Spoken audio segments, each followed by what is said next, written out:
Nice. Nice. I don't have a tablet, so I had to use the markers, the marker pens of my daughter to do that. I had a tablet that it broke down.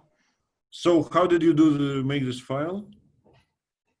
With a scan, and I wrote it on. Ah, you just scanned. Okay. Yeah, Okay. the old way. Good.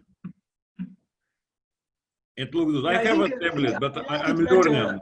Yeah. I like it very much when it's done like Alessio did last Tuesday, tweeting on the spot. But I don't think that I have the cold blood that allows me to do that. I was thinking the same thing, but I plan to first give similar talk on some local seminar. Yeah, just to try how it works. Yeah, because I'm still very new to tablets. Yeah, I use tablets, for example, to communicate with my PhD student, and it works fine. But when it's tete-a-tete, when two people, there's no problem.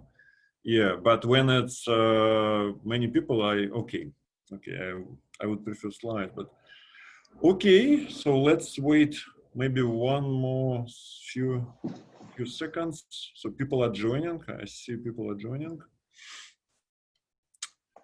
Okay. 2 minutes already passed. Okay, Nicola, are you ready? I am. Yeah. Okay, so let's start our seminar. Okay, welcome everyone. It's our August Zag seminar. Thank you for attending the seminar and not going to some nice beaches or something. And it's my big pleasure to introduce Nicola Pagani from University of Liverpool. And Nicola will speak about classifying fine compactified universal Jacobians. Thank you very much for the opportunity to speak in this nice platform. Thank you, and thanks to everybody who decided to attend today. So I'm talking about joint work in progress with Jesse Cass. I have 15 pages. Perhaps I will talk about 12 of them. So if you want to know more, there is more. There is some color code, which is kind of, anytime I introduce a new thing, for that page, it's going to be blue. And then whenever I want to emphasize something, that's going to be green. And then other things are red, and there is some colors to keep you awake, hopefully. So the purpose of this project starts because there is, there is this 19th century construction of that associates to every non-singular proper curve, algebraic curve, it's Jacobian as a principally polarized abelian variety. It's an important construction. And then when the curve X fails to be non-singular, then typically often one can still construct the modular space of line bundle, but then it often fails to be proper, to be complete. And then the problem arises of compactifying that space. So this problem has appeared in many different areas of algebraic geometry and has had useful applications. But there is kind of a big industry and different techniques to construct these compactifications. And there is kind of a meta problem, which is whether we have found all of the possible compactifications. And this is kind of the starting point of this project, to try to formulate a precise mathematical question and then give an answer to that question. So for the purposes of this talk, I'm going to work over the complex numbers, and I'm going to fix from the beginning an integer d, which is going to be the total degree of the line bundles. And in the first 2/3 of the talk, I fix a proper connected nodal curve. I say proper, I mean complete, but having in mind that then later I will switch to the relative situation. Or in topological terms, in the strong topology, in the strong analytic topology, it is Hausdorff and compact. And then, so I only work with the nodal singularities in this talk, so the simplest possible singularities. And then one can construct the moduli space, the Jacobian of X, the moduli space of line bundles that have total degree d on X modulo isomorphism, and the total degree is defined in this way when the curve is non-singular.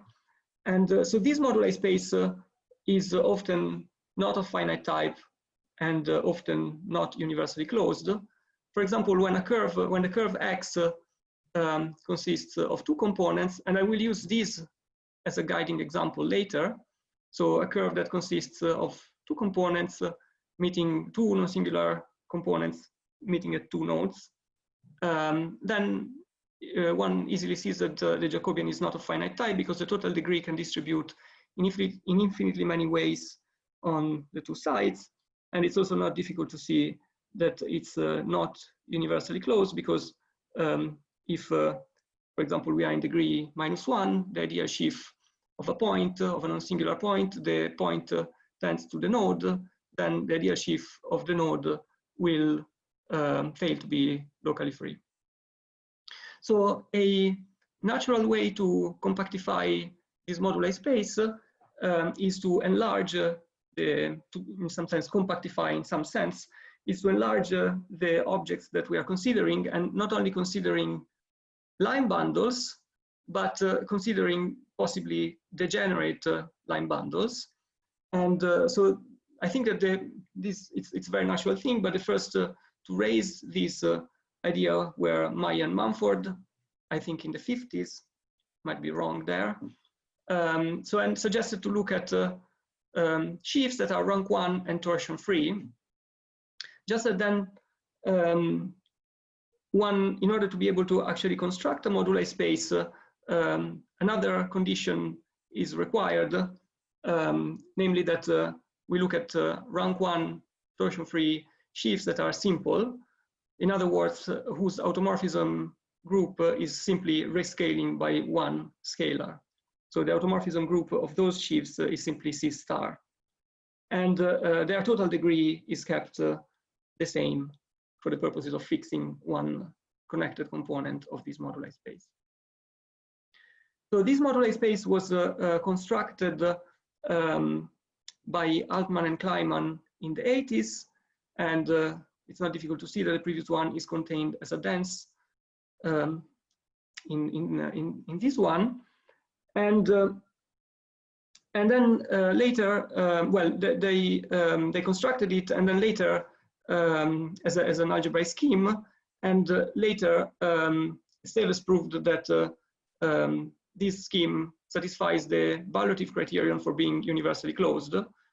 It's not necessarily universally closed because it still fails to be of finite type, but it's kind of a good approximation into that direction. So you have sort of these limit points, like the ideal sheaf that when the point tends to the node, so you have resolved that kind of problem, although you're still not necessarily universally closed. So I'm going to work in this setup and nothing more general than that.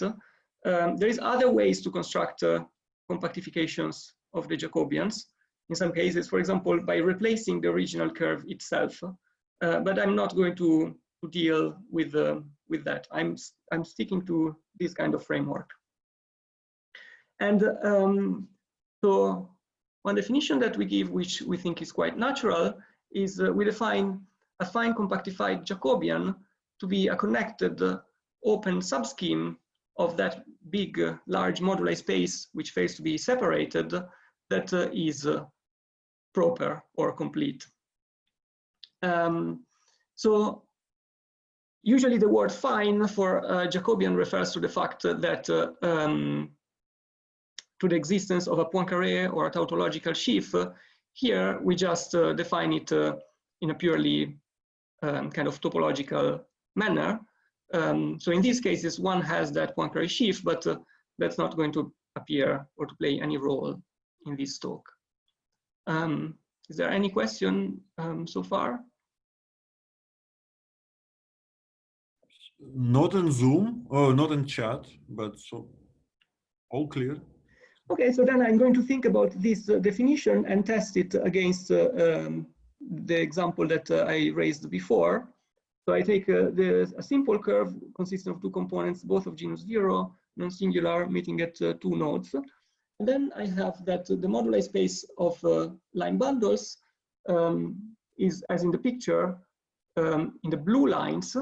So I have a C star.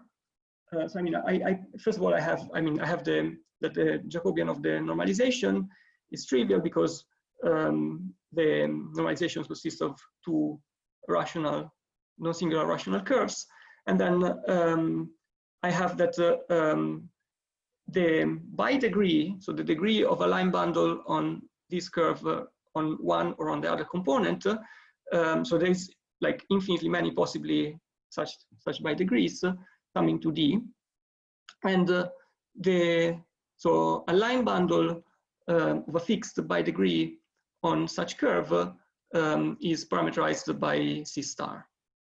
So I have infinitely many copies of C star, and then I have the degenerate line bundles that correspond to taking the ideal sheaf of one or of the other node.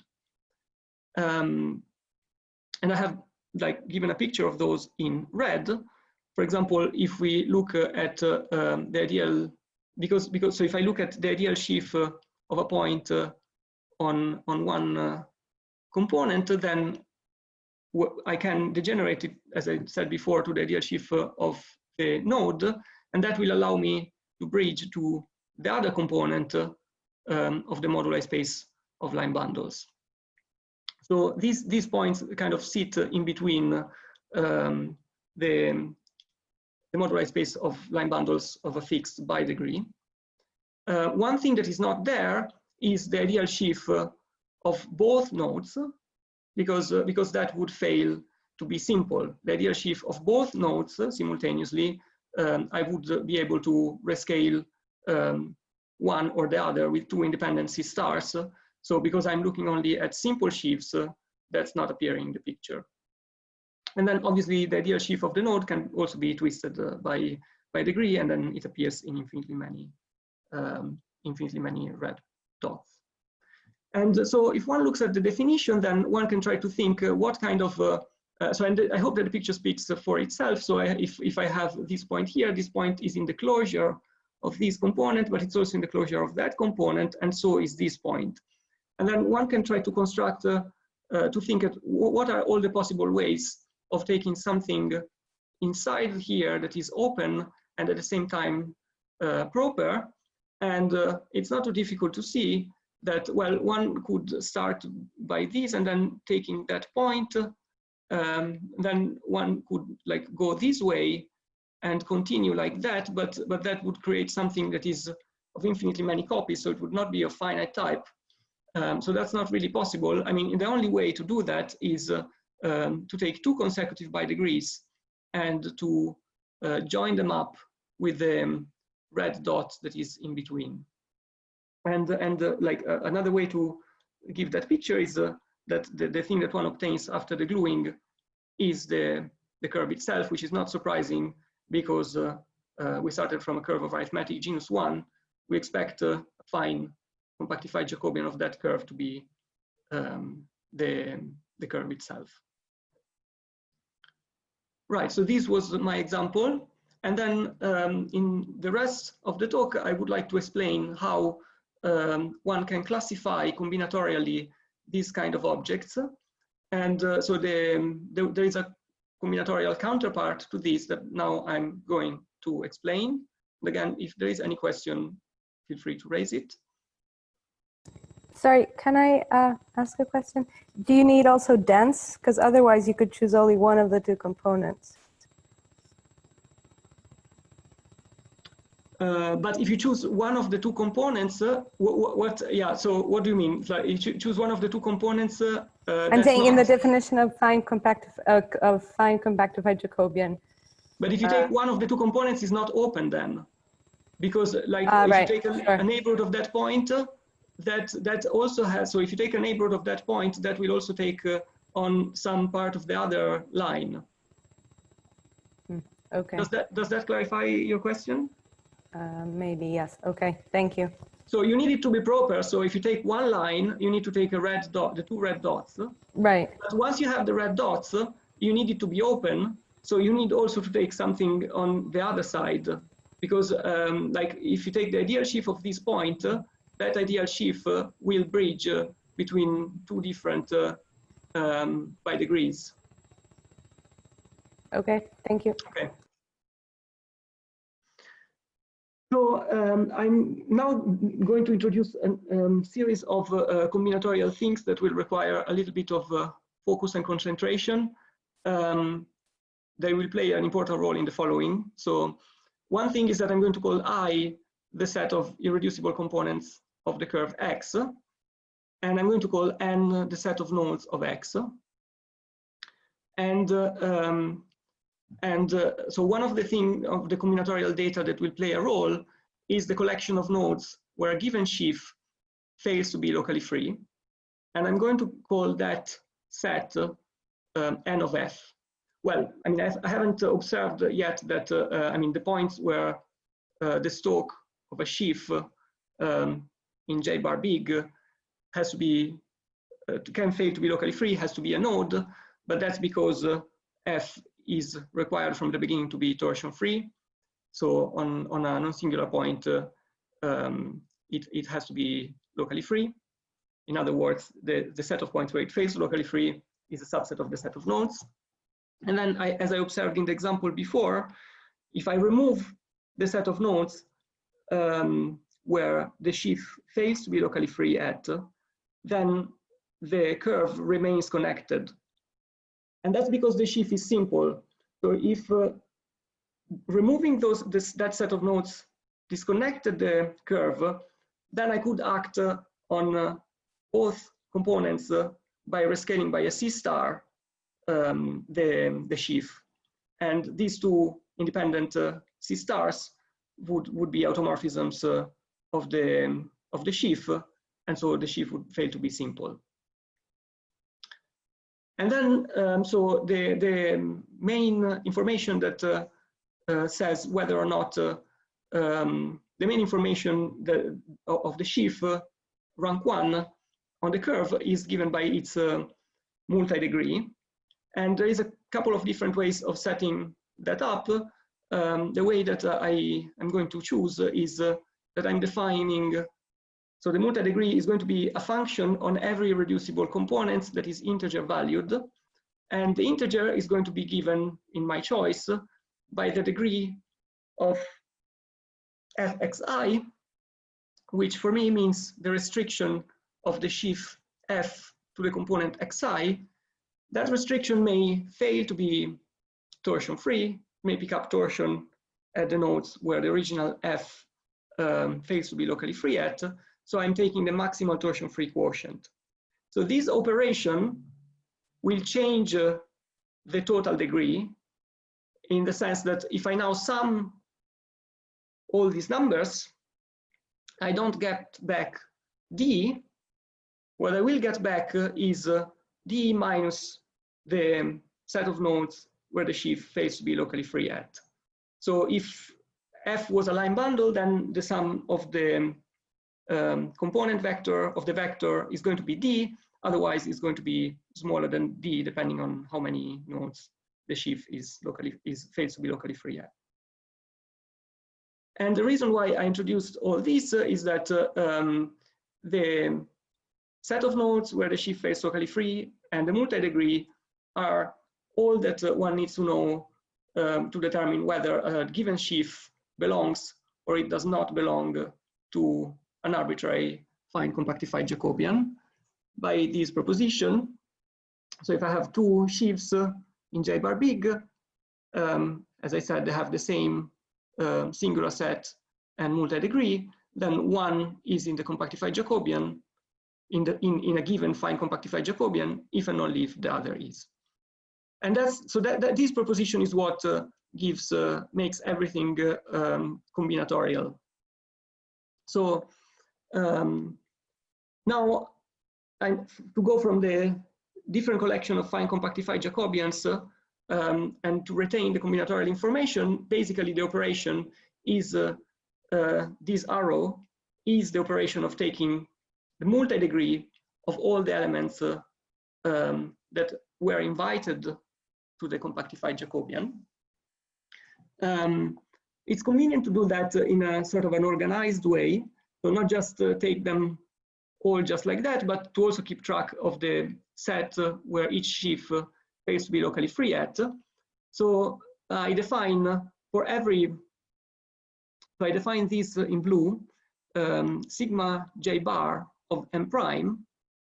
I want to define this as the collection. So I fix, if I fix a j bar, a fine compactified Jacobian, I will define sigma j bar of m prime as the collection of all the multi-degrees of the sheaves that are in the compactified Jacobian, whose singular set is the m prime that I have specified.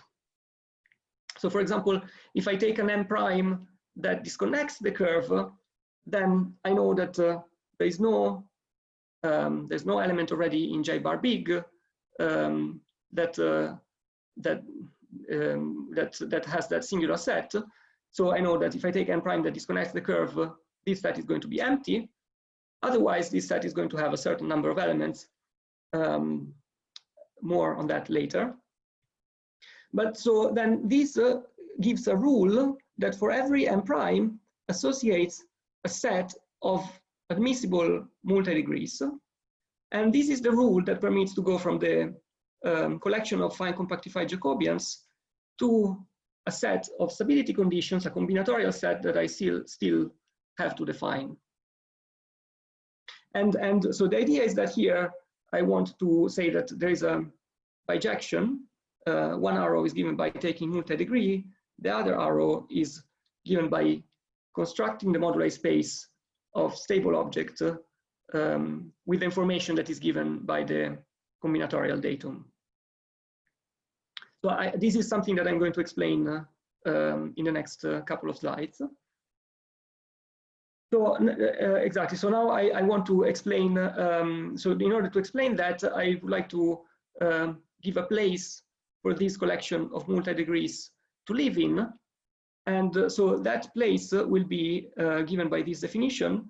If I fix a collection of nodes, I define S of m prime to be the functions on the reducible components of the curve, valued in the integers, and such that the sum of these assignments equals d minus the number of elements of this m prime. So this is because by the observation before, so I have defined n of f to be the collection of nodes where f is to be locally free at, and because of this remark, then I have precisely that the multi-degree of a given sheaf belongs to this S of n of f. So it's an assignment of integers that sums to the correct thing. So now I want to ask myself, what kind of, so if I take subsets of arbitrary subsets of n of f, so if I take a datum sigma of subsets of m prime for every n prime subset of the nodes, when is that datum going to be, so this is the question, when is that sigma going to be sigma of j bar for some fine compactified Jacobian j bar? So when is something on this side, which I have not yet defined because I want this to satisfy some extra conditions so that I have a bijection here, going to be in the image of the map sigma that I defined here. And here there is two points. Well, at the moment, I mean, the question is very general. A priori, sigma could contain infinitely many, sigma of m prime for a given m prime could contain infinitely many elements. And this kind of clashes with the idea that the thing that we are constructing is of finite type. So anyway, J bar satisfies these two properties, one of being open and the other of being proper. And these two properties will shape the properties of sigma that comes from a given J bar in a restrictive way. So for example, if we look at our guiding example there, and we take the ideal sheaf of the node, so that ideal sheaf has a singular locus that is given by that node. And well, we are in degree -1 then. Then by openness, I can, and this goes back to Julia's question before, I can deform the ideal sheaf on either component, and I will get two things of different by degrees. Because so if I deform it on one component, then I get the ideal sheaf on one component, and that has by degree -1, 0. But if I go to the other component, that will have by degree 0, -1. And that's why then you have these two consecutive things and not just one in the picture on page, on page 2 here. And this is instructive of what happens in general. So this thing that happens in this particular example is something general. So and is going to give what I'm calling property A, which is just like a formalization of this observation for an arbitrary, for the arbitrary setup. So I need a notation that is for if I have an irreducible component of X, I have the delta, the Kronecker delta, which is the function that assigns 1 to that component and 0 to all other components. And now if I start, and now the fact that the Jacobian is open tells me that if I take an arbitrary singular set M prime, and then I have a multi-degree of some sheaf that is in the compactified Jacobian, then if I remove one of the nodes from that singular set, and that node belongs to the two different components, then openness will force me to invite to the compactified Jacobian also the multi-degree that is obtained by adding 1 to either component. So that's just the thing that we have seen in this example. And the other property of being proper is a little bit more subtle, and so that property has to do, like I will say now what it implies. So it has to do with this chip firing game on graphs. So the property says that if I take an arbitrary, so like this property A relates two different sets, two different singular sets. So what happens for the assignments when I have n prime, and what happens for assignments when I have n prime minus one of its nodes. This property instead talks about what happens when I fix an m prime.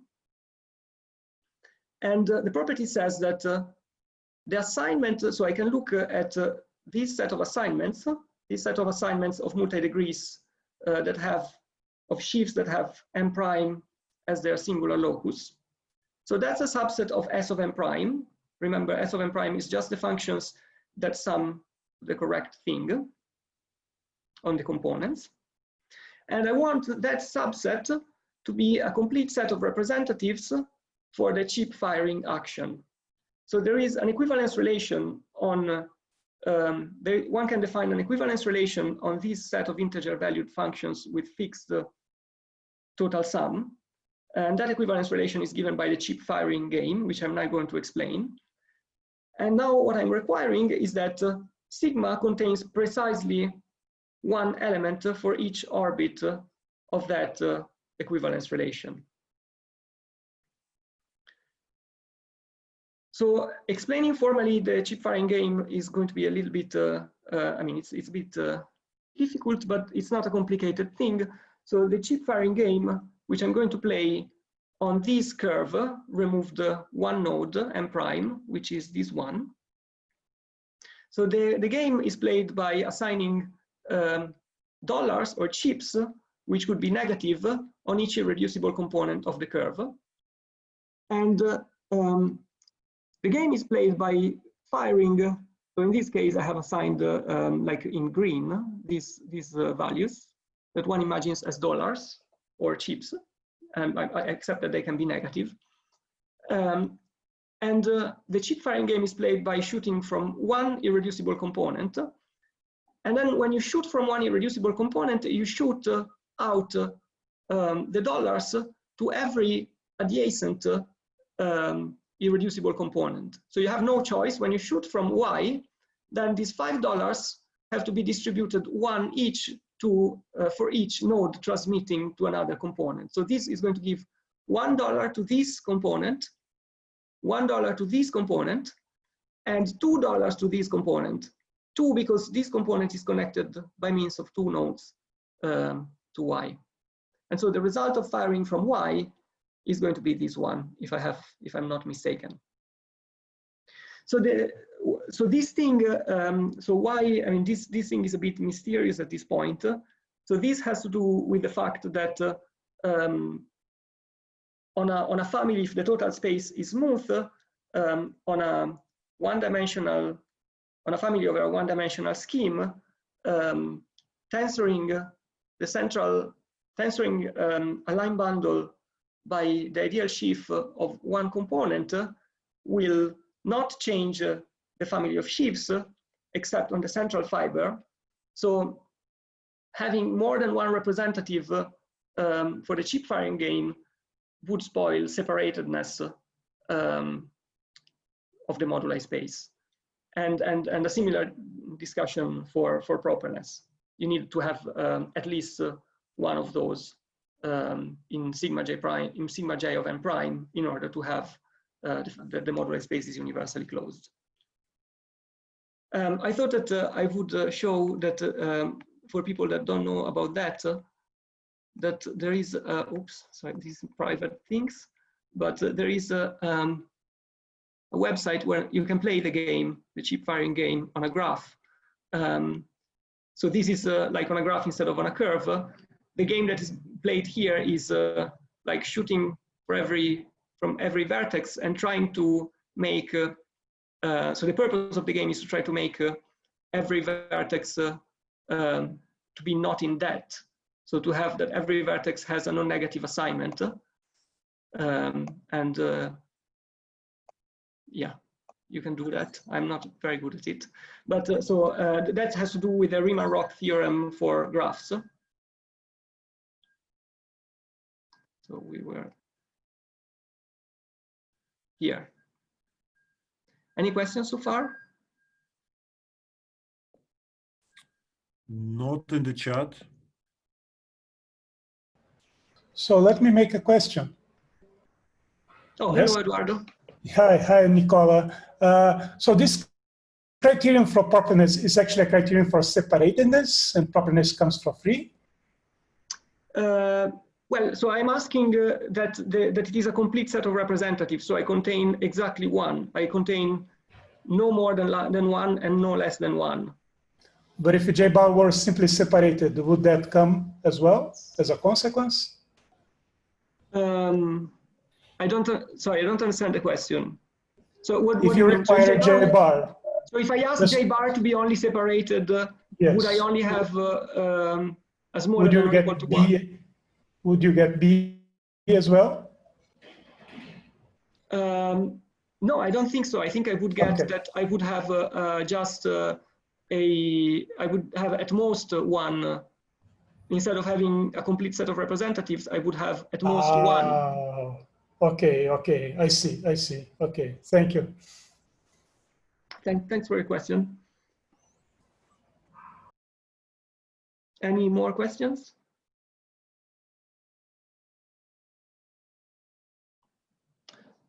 Okay, so then I'm going to say that in light of these two observations, I'm going to say that a stability condition for Jacobians is the datum sigma of subsets which are going to be thought of as the admissible multi-degrees. So of subsets for every n prime that is a subset of the set of nodes that satisfies properties A and B. And then I'm ready now to define the inverse map of that picture. I mean, now by sigma, I really mean the collection of all the sigmas that are like this. And I can define now an inverse of that map. So if I fix the number of nodes where shifts are supposed to be not locally free at, then I can define J bar sigma of M prime to be those shifts that have that singular locus and that have that multi-degree that I have prescribed. And then I can define a subset of the moduli space of simple shifts as the union over all the possible set of nodes of these gadgets here. And that gives the inverse map. So I mean, there is a theorem here to prove, which is that indeed these properties A and B will construct a moduli space that is finite type, separated, and universally closed. So there is some work here to do, but that's I claim that that's true. And then once you have that, then it's pretty obvious by definition of these things that these two things are inverses. Nicola, can I ask you something? Yes. Oh, hi, Filippo. Where did you use that J bar is connected?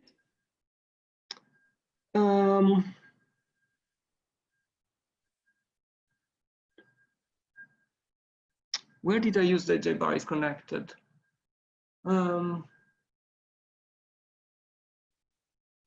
Right, because I could have taken I could have taken, yeah, sorry, I have can I think about it? Sorry, it's a very important question. Of course, I could take two union of two of those, and that, but so yeah, the suspicion, yeah. I don't know, actually. I don't know. Maybe I'm wrong. Maybe I don't even. Maybe that request is. I don't want to commit myself to that now because I don't have a paper with all the details. So yeah, it might be more complicated than I think. It might be that. Are you suggesting that it may follow from the other conditions? No, I don't know. I'm just asking. Okay, I don't know. Sorry. Okay. Right, so I wanted to now simplify a little bit this complicated collection of data and analyze it in the case of vine curves. So the case that we analyzed in the beginning was the case where the vine curve was, so a vine curve is simply a curve with two non-singular irreducible components joined in nodes arbitrarily many nodes. So before we looked at the case where the vine curve has two nodes, and I think that one can classify the fine Jacobians more or less intuitively looking at the picture. Now I would like to do it for any vine curve, or I mean, for the purposes of this talk, let's take three nodes. And then if we take three nodes, we have, let's say that we fix a stability condition and fixed total degree equal 0. Then I have a picture like this, where I'm organizing the nodes where potentially a shift can, so let's look at the nodes where potentially a shift can fail to be locally free at. So these nodes cannot disconnect the curve. So I cannot take the whole three nodes. All I can do is to take two nodes or one nodes or no nodes. So these nodes are organized, the set of nodes which is in red is organized as in a poset by inclusion. And so I would like, so let's say that I fix a stability condition and I would like to see what shape that stability condition has. And at the end of the day, I want to say that a stability condition is uniquely determined by the choice of one integer. So a priori, the stability condition is a complicated thing, but in the end, the information is completely encoded, for in the case of a vine curve, by a single integer, which is quite, I mean, a simple thing then. So property B, so let's start by analyzing property B. Property B tells me something about the number of elements that I have in sigma of m prime. So I have to play the chip firing game now on this curve, removed a certain number of nodes. So if I play it on the original curve where I have removed no nodes, then if I play the chip firing game, I will always transfer $3 from one component to the other. And I can't transfer less than $3. So what's that going to mean is that if I want a complete set of representatives, I will need to take exactly three by degrees. And if I play the chip firing game instead with one node removed, then whenever I play the chip firing, I transfer $2 from one to the other. So I'm going to have two elements there. And finally, when I have removed two nodes, playing the chip firing, shift exactly $1 from one to the other. So I only need one by degree, and that's it. So let's start then by analyzing the stability condition for maximally singular sheaves. And then, then I have that if I calculate a stability condition on the set of all nodes except for one, that stability condition will return me only exactly one admissible by degree. So that will correspond to one integer. Let's say that admissible by degree is ti for the node pi, comma -2 minus ti. I mean, this will sum to -2 because then, because by my convention, I'm killing the torsion whenever I define the degree on one component. So the -2 refers to the fact that I have two nodes where I'm not locally free yet. So a priori then, the stability condition on maximal sheaves will be given by three integers, t1, t2, and t3. Then I can play with the property A and look at what happens if I look at sigma of the empty set by adding 1. So if I'm here, let's say that this is t1, it has the admissible by degree is t1 -2 minus t1.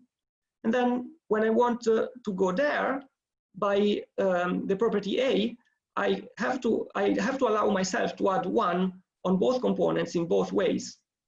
And then if I go all the way up, I will again add 1 in both possible ways. So what's going to happen is that forcing this to be in the moduli space will force these 3 to be in the moduli space for those 3 guys, will force 9 by degrees of line bundles. I mean, the sheaves that are not locally free, that fail to be locally free on the empty set are just line bundles. So I'm forced then to invite 9 by degrees of line bundles into the moduli space. But I have already observed that the moduli space contains precisely 3 elements. So these 9 elements, in fact, must be organized in a way that there is only 3 of them that are different. And that means that the 3 integers t1, t2, and t3 must be equal. And that's why I said in the beginning that the stability on a Vine curve is determined by a unique integer. Any question on this example? Okay.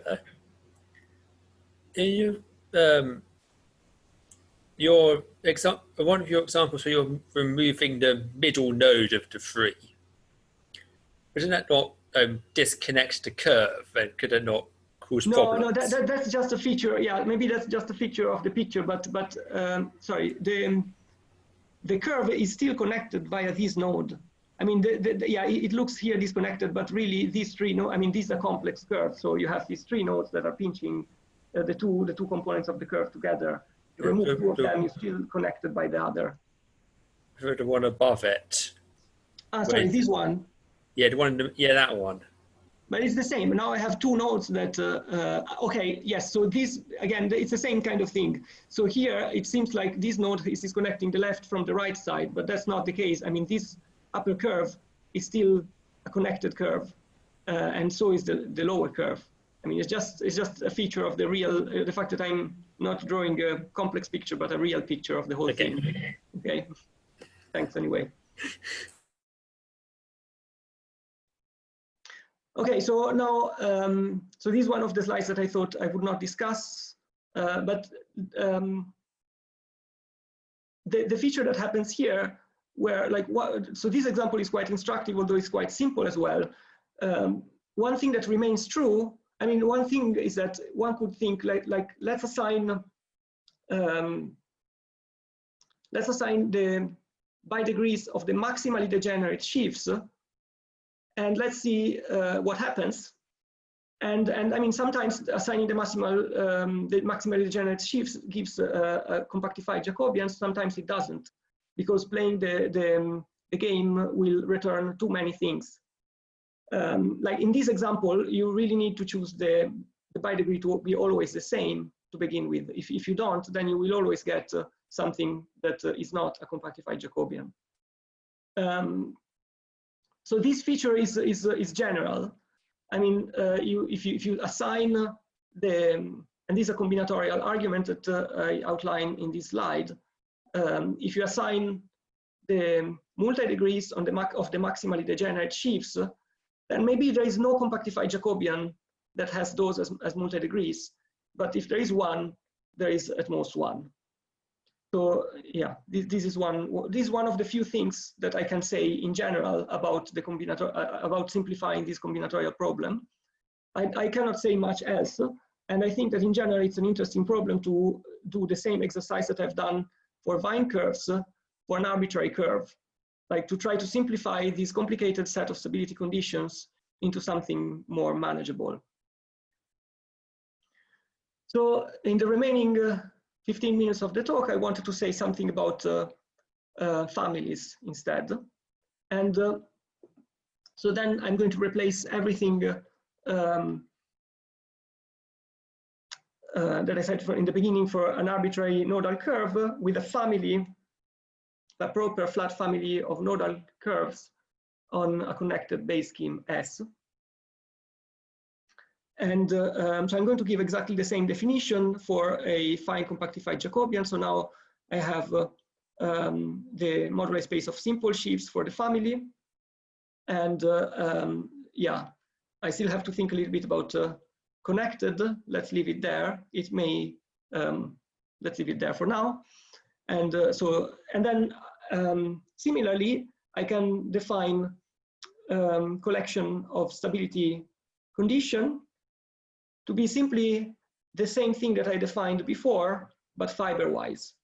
So for every fiber of the family, I have a nodal curve, and then I take a stability condition as defined before. So like this thing here. So the datum of subsets of the allowed multi-degrees for every collection of nodes where I want the sheaf to fail to be locally free at. And these satisfying A and B. And I do that for every fiber. And then obviously this is not going to work if I want to construct a moduli space in general, because I want the fibers to be able to talk to each other and to not change abruptly.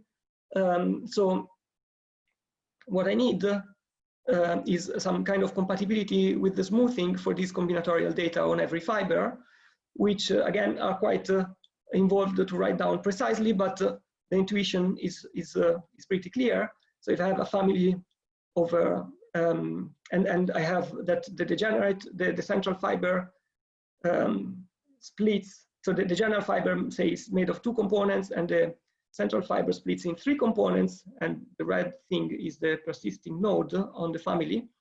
Then the central fiber, having invited the multi-degree D1, D2, D3, will force the general fiber to invite the bidegree D1 plus D2 on this component and D3 on the other component. And so now obviously this is going to be a much more complicated gadget, but in a sense the fact of having these compatibilities will introduce certain constraints that allow me to say a little bit more than I was able to say for this problem that I'm unable to treat unless for very simple curves. And I mean, the main point again is that there are inverse bijections. If I start from a fine compactified relative Jacobian, I can construct the combinatorial stabilities, and then vice versa, I can construct the moduli space. And the main example and the main thing I have some results on is the case of the universal curve over the moduli space of stable pointed curves. And first I should mention that there are two examples of fine compactified Jacobians for that family. So here maybe there is also something else to say, because now the base thing, if I want the universal curve, is not, I need to take the stack and not the scheme, but I'm not planning to discuss that all that much. So there is, in the case without marked points, in the mid-90s, there was a construction more or less simultaneously due to Pandaripanda and Simpson independently.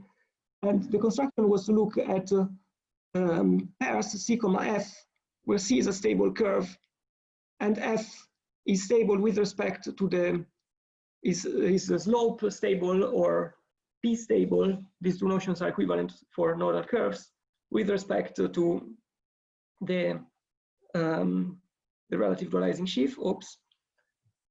And yes, so and then Pandaripanda and Simpson proved in a different, slightly different language that this is a fine compactified relative Jacobian for the universal family, if and only if the greatest common divisor of d plus 1 minus g and 2g minus 2 equals 1. And so one could ask whether there are, in this setup, whether there are other fine compactified Jacobians that were not constructed, or whether these are all. And more recently, in independent work, myself and Jessica and Margarida Melo have constructed in slightly different language, but and based on previous work of Eduardo, Margarida, and of Oda Seshadri, myself with Jessica, constructed another way of constructing compactified Jacobian, fine compactified Jacobians in the sense that I introduced before, that works like this. So one fixes two line bundles on the universal curve, and A is ample relative to m bar Gn, like omega in the previous case. And then one defines the moduli space J bar of AM to be the pairs C of F, CF, such that C is a stable curve, and F is astable after tensoring by M. And then the result here is that unless one is really unlucky, I mean, depending except for very particular choices of A and M, which I'm not going to write here, but are in my paper with Jesse, then this is a fine compactified relative Jacobian for the universal family of curves. And again, one can raise the same question: are those all of them, or is there anything else? And so I have like two answers to these two different questions, and the two answers go in different directions. So the first answer is that, and this was something that we obtained already more than a year ago, although we have not written it yet, is that in the case without marked points, there is nothing new, there is nothing else. So if you start from a fine compactified relative Jacobian, then you have that fine relative Jacobian then is the same as J bar of omega M for some universal line bundle M. So any fine compactified relative Jacobian over mg bar is isomorphic to the one of Pandaripanda Simpson, is just potentially changed by universal line bundle over the universal curve, of which there are not that many. And the result in the opposite direction was obtained a bit more recently. And so the result is that, in fact, I mean, until maybe September last year, I would have expected that the same result would be true also with marked points. But then instead we discovered that this is not the case. We found an example first for the Jacobian with 6 points, where in fact one has a fine compactified relative Jacobian where there exists no A and M for which this is of that type. And obviously we believe that this example, now that we have this example, we believe that this will also exist for every genus, but it's not so obvious how to translate these to the other cases. There is a fair amount of complicated combinatorics in proving especially the second bit of this thing. So how are these theorems proved? This theorem is proved by forgetting about the original definition of fine compactified Jacobian and just looking at the stability conditions and classifying those stability conditions. And this is then becomes combinatorial exercise, which has some parts that are understandable. I mean, they are explainable in a nice way, and other parts that instead are kind of a bit dirty. So one of the understandable bits is, so there is a couple of understandable bits that I think I will highlight. And the understandable bits are that, well, first of all, the expected bit, which is that a stability condition for the universal curve only depends on the topological type of the curve. So when I said, when I define stability conditions, I said they are one stability condition for every fiber. Well, the stability condition will not change if the topological type of the curve, so on the strata of the modular space of curves where the topological type stays the same. So that's not a surprise. The other thing instead is that one has a map from the set of stability conditions for Jacobians on curves that forgets everything except for the information on Vine curves. So the Vine curves are, again, those that I introduced before. So those that have this shape, so that only have two non-singular components, and they, Vine curves occur in codimension 1, and they are called boundary. So they are the almost all the boundary divisors of the modular space of curves, but then they occur in higher codimension as well, depending on the number of nodes that they have. And the other result that I wanted to highlight that is important in the classification is that remember, so one has this map psi that only remembers the stabilities over the Vine curves, and this map psi is injective. Namely, in other words, if I assign, it's similar to this result is similar, and it's actually proven using what I observed before. So if I start from, so for a single curve, assigning the degrees on maximally degenerate sheaves, that choice may not give a fine Jacobian, but if it gives one, it gives at most one. And this is kind of the same thing. If I assign the by degrees over all Vine curves, maybe that doesn't exist. Maybe that choice does not extend to fine compactified relative Jacobian for the whole moduli space of curves and bar Gn. But if it does so in a unique way. So then the question becomes the question is kind of simplified, and it becomes to analyze further when these stability conditions on Vine curves extend, and what other constraints on the stability conditions assigned randomly on Vine curves one has from the fact that these stability conditions extend. And that's the part that is still a little bit dirty, but that eventually, especially for the second bit, but it eventually gives these two results. Okay, so I think that's all I wanted to say. In the beginning, I was quite good in stopping and asking if people had questions. Then I kind of got caught in the discussion with a and I stopped doing that, but now please feel free to do so. Thank you, Nicola. Thank you for very nice talk and very good slides. And is there any questions to Nicola? Please ask now. Yes, I have a question. So if you pick a single curve, I mean, you can get compactified Jacobians by picking polarizations, and not just with respect to ample sheaf, but general polarizations. Do you get more compactified Jacobians with this method? That's the question that I would really like to be able to answer, but I don't know. Obviously, it does so for Vine curves. I have thought about other examples, like the case of a triangle and the case of a square, like 3 curves arranged with 3 nodes in a circle, and then 4. And in those cases, the answer was that I didn't get anything new.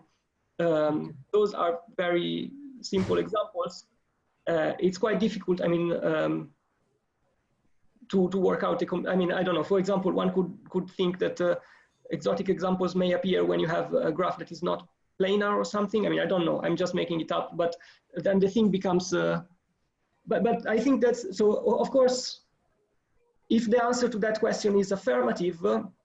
I mean, so one thing that perhaps I could, so I don't know the answer to the question, but one thing that I could say perhaps is that the fibers, so when I mentioned this theorem, so that I have exotic Jacobians for M bar 1,6.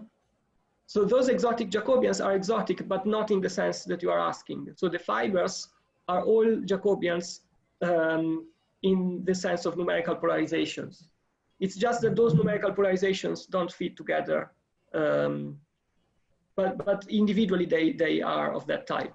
Of course, that's a very interesting question, and one that I would, but I don't have methods. I don't think that I have methods to think about that question that are not brute force and single case-by-case analysis.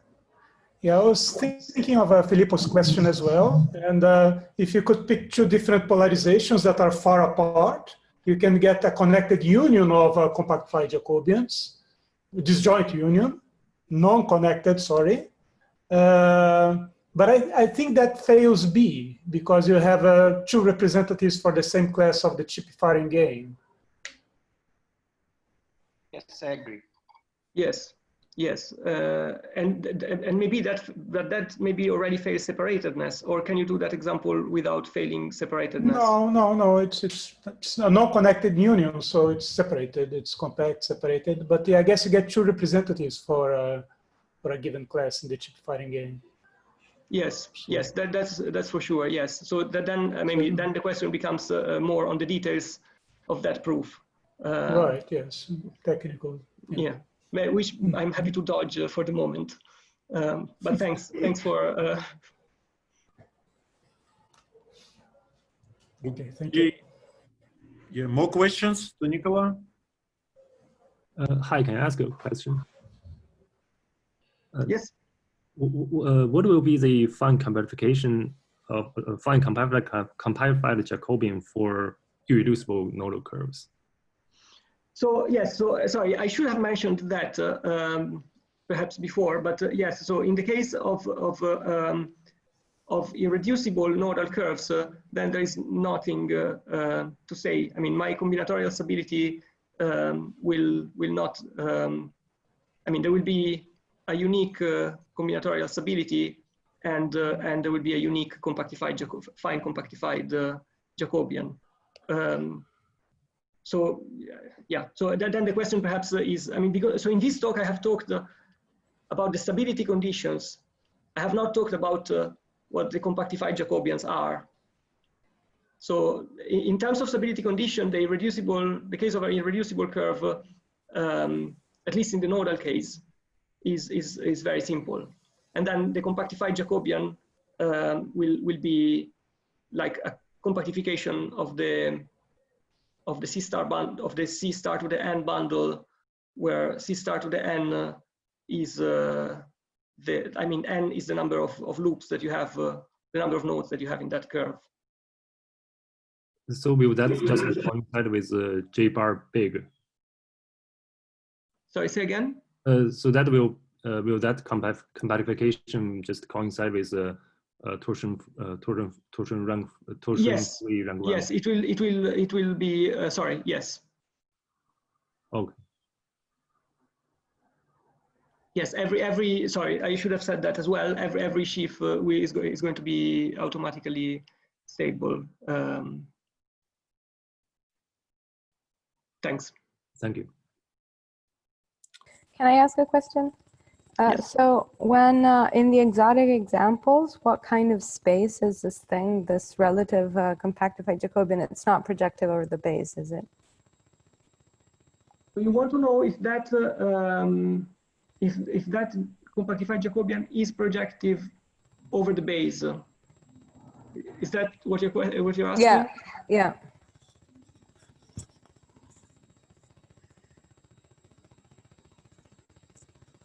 So the thing is that I think that one can always construct over these things. One can always construct the theta divisor, and then one can always.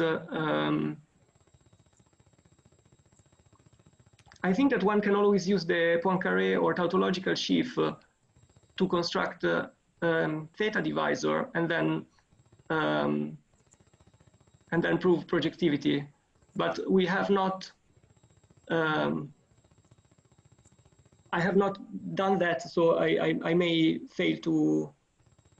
I think so, but I may have to think about the details. So the theta divisor would be the set of the closure of the set of line bundles that have a morphism from a certain.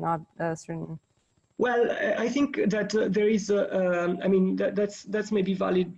I mean, there is a determinantal construction that is given in Eduardo's paper, Right. and I think that construction will be available here Even as well. in this case, I see. Okay.